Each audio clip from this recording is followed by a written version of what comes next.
High everyone. Australian life by doctor Saha চ্যানেলে আপনাদের আবারও স্বাগতম। সো আজকে আমি একটা নতুন ভিডিও নিয়ে আসছি। সেটা আগে বলেছিলাম ভিডিওতে যে পিআর এর কতগুলো স্টেপ আছে। তো আজকে আলোচনা করব হচ্ছে skill assessment process in Australia নিয়ে। তো আপনারা জানেন যে এখানে পিআর এর জন্য বেশ কয়েকটি স্টেপ আমি আগের ভিডিওতে বলেছি। তার মধ্যে অন্যতম হচ্ছে যে স্কিল অ্যাসেসমেন্ট। আপনি যখন এখানে পিআর এর জন্য ইন্টারেস্ট দেখাবেন কিংবা এক্সপ্রেশন অফ ইন্টারেস্ট দিবেন, তো তার আগে অবশ্যই স্কিল অ্যাসেসমেন্টটা আপনার লাগবে, যে আপনি যে অকুপেশন থেকে আসছেন সেই অকুপেশনটা এখানে অস্ট্রেলিয়ান যে অথরিটিগুলো আছে সেখানে ভেরিফাই করতে হবে। তো সেই ভেরিফাইটা হচ্ছে স্কিল অ্যাসেসমেন্ট নামে এখানে পরিচিত। তো এই স্কিল অ্যাসেসমেন্টটা one of the vital step for visa 189, যেটাকে বলে skill independent visa or 190 subclass. সেটা হচ্ছে স্টেট নমিনেটেড ভিসা, অথবা 491, সেটা হচ্ছে যে স্টেট নমিনেটেড রিজনাল ভিসা। সবগুলো পার্মানেন্ট রেসিডেন্সির associated visa subclass. So এগুলোর যে কোনো একটা যদি আপনি করতে চান তাহলে আপনার স্কিল অ্যাসেসমেন্টটা লাগবে। এগুলো ছাড়াও আরও কয়েকটা ভিসা ক্যাটাগরি আছে, যেমন যদি এমপ্লয়মেন্ট স্পন্সর্ড হয়, এখানে আপনি কোথাও কোনো একটা কোম্পানিতে চাকরি করছেন এবং সেই কোম্পানি আপনাকে ভিসার জন্য স্পন্সর করবে, তাহলেও আপনাকে স্কিল অ্যাসেসমেন্ট করাতে হবে। তো মোট কথা এখানে পিআর প্রসেসে উইথ সাম এক্সেপশনস সকল ক্ষেত্রেই স্কিল অ্যাসেসমেন্টও লাগে। তো চলেন দেখি কি আছে স্কিল অ্যাসেসমেন্টে। হ্যালো এভরিওয়ান, আপনাদের Australian life by doctor Saha চ্যানেলে স্বাগত জানাই আবার। এখানে আমি অস্ট্রেলিয়ার জীবন নিয়ে আমার অভিজ্ঞতা আর এডুকেশন, স্কলারশিপ, ভিসা সহ আরও অনেক দরকারি তথ্য শেয়ার করব, যা আপনাদের অবশ্যই কাজে লাগবে আর নিশ্চয়ই ভিডিওগুলো ভালো লাগবে। আশা করি আজকের ভিডিওটা আপনাদের অবশ্যই ভালো লাগবে, আর চ্যানেলটা সাবস্ক্রাইব করতে ভুলবেন না, যাতে পরবর্তী ভিডিওগুলো আপনি সহজেই পেয়ে যান। চলেন তবে শুরু করি। রাইট। সো ফার্স্টলি আমি বলেছি যে স্কিল অ্যাসেসমেন্টটা কি। স্কিল অ্যাসেসমেন্টটা হচ্ছে যে, আবার জাস্ট একটু সামারাইজ করি, সেটা হচ্ছে যে আপনি যখন এখানে পিআর নিয়ে আসতে চাইবেন, তখন আপনি যে সাবজেক্টে পড়াশোনা করেছেন অথবা যে সাবজেক্টে আপনি কয়েকদিন ধরে কাজ করছেন, তো সেই সাবজেক্টের উপর আম, তো এখানে তো অনেকগুলো অকুপেশন আছে, আমি আগেও বলেছি, আমি দেখাবো একটু পর। তো সেই অকুপেশনের যেটাতে আপনার ফিট হয় সেটা এখানে আপনার যে স্কিল আছে প্রিভিয়াস সেটা অ্যাসেস করাতে হয়। তো সেটাই হচ্ছে স্কিল অ্যাসেসমেন্ট। আর এটা এই জন্যই প্রয়োজন যে আপনি এখানে যে স্কিলড মাইগ্রেন্ট হিসেবে আসতে চান, তো সেইখানে আপনার স্কিলটা কতটুকু অ্যালাইন করছে এখানে যে ওদের ডিমান্ড আছে সেটার উপর। তো এই জন্যই মূলত স্কিল অ্যাসেসমেন্টটা ওরা ডিমান্ড করে। সো আবার আমি দেখালাম যে কতগুলো ভিসাতে স্কিল অ্যাসেসমেন্টটা লাগবে। তো আবারও বলছি যে এটা হচ্ছে একটা প্রসেস যেখানে আপনার রিলেভেন্ট যে অ্যাসেসিং অথরিটি আছে ওরা আপনার এডুকেশনাল কোয়ালিফিকেশন এবং ওয়ার্ক এক্সপিরিয়েন্সকে ইভালুয়েট করবে। So mostly to match with the nominated occupation, যে আপনার যে অকুপেশন আছে স্কিল অকুপেশন লিস্টে যে আপনি অকুপেশনটা নমিনেট করবেন সেটার উপর আপনার এগুলো কোয়ালিফিকেশনগুলো অ্যাসেস করবে। এখন চলেন যে কে অ্যাকচুয়ালি স্কিল অ্যাসেসমেন্টটা করে। তো এখানে অনেকগুলো অ্যাসেসিং অথরিটি আছে অস্ট্রেলিয়াতে। এগুলো ডিপেন্ড করতেছে আপনি কোন অকুপেশনের উপর আহ, আসতে চান সেগুলোর উপর। যেমন যারা ইঞ্জিনিয়ার আছে তাদের স্কিল অ্যাসেস করে ইঞ্জিনিয়ার্স অস্ট্রেলিয়া নামে একটা অর্গানাইজেশন আছে এখানে, ওরা। আর বিভিন্ন জেনারেল প্রফেশনাল, যেমন হচ্ছে university lecturer or biology professional scientist, ওদের স্কিল অ্যাসেস করে হচ্ছে ভ্যাটাসিস নামে একটা অর্গানাইজেশন। আর হচ্ছে যারা হেলথ প্রফেশনাল, যেমন মেডিকেল ডক্টর ওর আরও অনেক হেলথ রিলেটেড যে অকুপেশনগুলো আছে সেগুলো মোস্টলি করে AHPRA নামে একটা অর্গানাইজেশন আছে, ওটা। আর হচ্ছে যারা আইটি থেকে আসছে, আইটি ব্যাকগ্রাউন্ড, ওদের স্কিল অ্যাসেস করে SCS নামে একটা অর্গানাইজেশন এখানে। আর যারা নার্স, নার্সদের স্কিল অ্যাসেসমেন্ট করে এখানে ANMAC নামে একটা অর্গানাইজেশন। তো এটা ডিপেন্ড করছে যে আপনি আসলে আপনার অকুপেশনটা কি সেটার উপর। তো আমি একটা ওয়েবসাইটে আপনাদের দেখাই যে স্কিল অকুপেশনটা আসলে কিভাবে কাজ করে। সো ফর এক্সাম্পল, আপনি যদি সার্চ দেন স্কিল অকুপেশন লিস্ট নামে, এখানে এই যে ইমিগ্রেশন অ্যান্ড সিটিজেনশিপ ওয়েবসাইটে স্কিল অকুপেশন লিস্ট চলে আসছে। আপনি জাস্ট এখানে ক্লিক করলেই দেখতে পারবেন এখানে ভিসার সাব ক্লাসগুলো, যে ভিসাগুলোতে আপনার স্কিল অ্যাসেসমেন্টটা লাগবে সেখানে দেওয়া আছে এগুলো। যেমন এমপ্লয়ার নমিনেশন আমি আগেও বলেছি, স্কিল ইন্ডিপেন্ডেন্ট 189, 190, এই সবগুলো ক্যাটাগরিতে আপনার স্কিল অকুপেশনটা লাগবে, এই স্কিল অ্যাসেসমেন্টটা লাগবে। সো কিভাবে সার্চ করবেন, আর একটু নিচে যাই, এখানে দেখেন ওদের সার্চ অপশন আছে যে আপনি যদি ফর এক্সাম্পল সায়েন্টিস্ট হন, যে আপনি দেশে কোনো একটা অর্গানাইজেশনে সায়েন্টিস্ট হিসেবে কাজ করছেন, তারা এখানে কোন ধরনের সায়েন্টিস্ট, ফর এক্সাম্পল আপনি যদি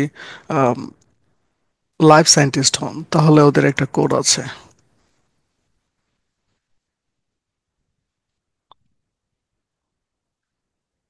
সার্চ দিলে চলে আসছে লাইফ সায়েন্টিস্ট জেনারেল।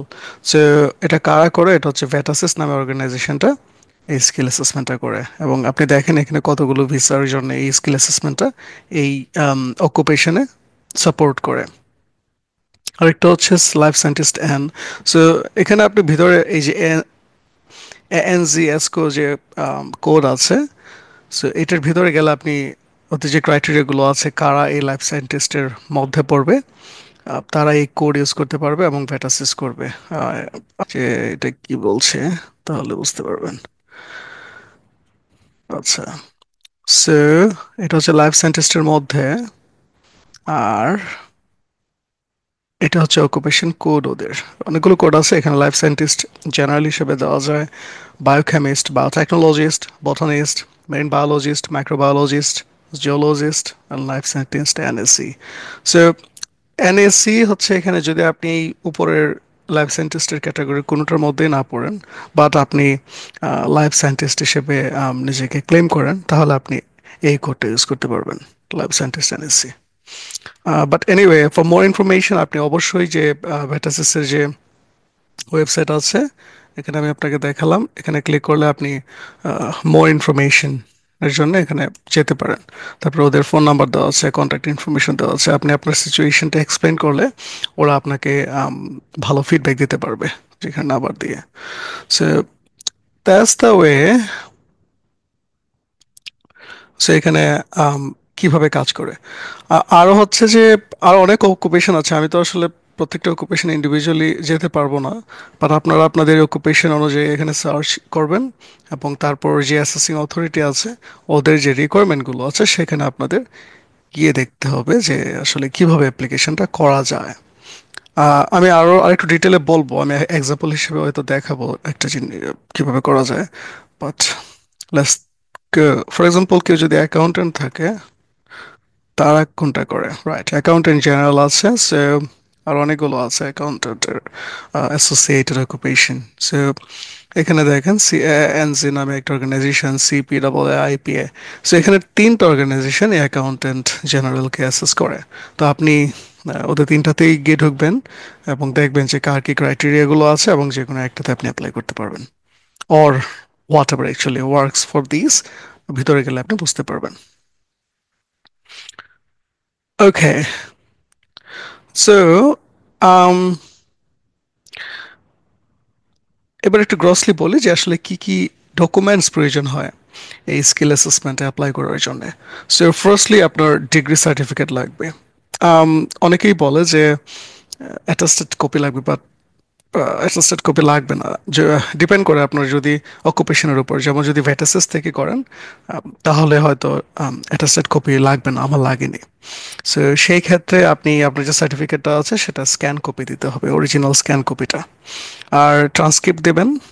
অবশ্যই আপনি যে বাইরের ট্রান্সক্রিপ্টটা আসলে অনেক সময় ভেরি করে, যে ইন্টারন্যাশনাল ট্রান্সক্রিপ্ট থাকে, আবার ন্যাশনাল ট্রান্সক্রিপ্ট। ইউনিভার্সিটির ওদের যে পলিসি আছে, আপনি যে ইউনিভার্সিটিতে পড়াশোনা করেছেন সেটার উপর ডিপেন্ড করে। যেমন ঢাকা বিশ্ববিদ্যালয়ে আম, আমার যতটুকু মনে পড়ে যে ওরা আপনার যখন একটা কোর্স ইয়ার শেষ হবে সেটার মার্কশিট হিসেবে একটা ট্রান্সক্রিপ্টের মতোই মার্কশিট বলে এটাকে দেয়, যেটা এক্ষেত্রে ইউজ করা যাবে না। এক্ষেত্রে ইউজ করতে হবে আপনার রেজিস্ট্রার অফিসে অ্যাপ্লাই করতে হবে একাডেমিক ট্রান্সক্রিপ্টের জন্য, যেটা ইউজুয়ালি বাইরে পড়াশোনার ক্ষেত্রে ওরা স্পেসিফিকলি দিয়ে থাকে। সো সেই ট্রান্সক্রিপ্টটা এখানে ইউজ করতে হবে।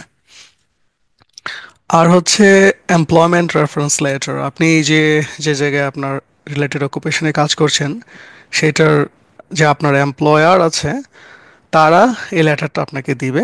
সেটার মধ্যে অনেক ইনফরমেশন থাকবে, আমি আসবো জাস্ট নেক্সট ভিডিওতে ডিটেইলে আসবো এটার উপর।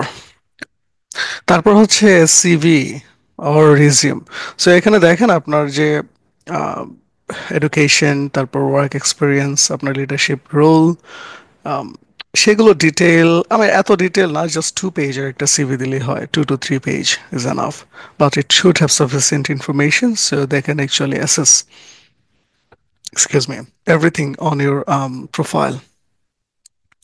তারপর হচ্ছে ইংলিশ টেস্ট। সো ইংলিশ টেস্টটা সব জায়গায় লাগে না, সবগুলো অথরিটি ইংলিশ টেস্ট চায় না অ্যাসেস করার জন্য। যেমন আপনি যদি আপনার অকুপেশন যদি ভেটাসিসের সাথে হয়, যে ভেটাসিস সেটা অ্যাসেস করে, তাহলে মোস্ট অফ দ্য অকুপেশনে আপনার ইংলিশ টেস্ট লাগবে না। যেমন সায়েন্টিস্টের ক্ষেত্রে আমার লাগেনি।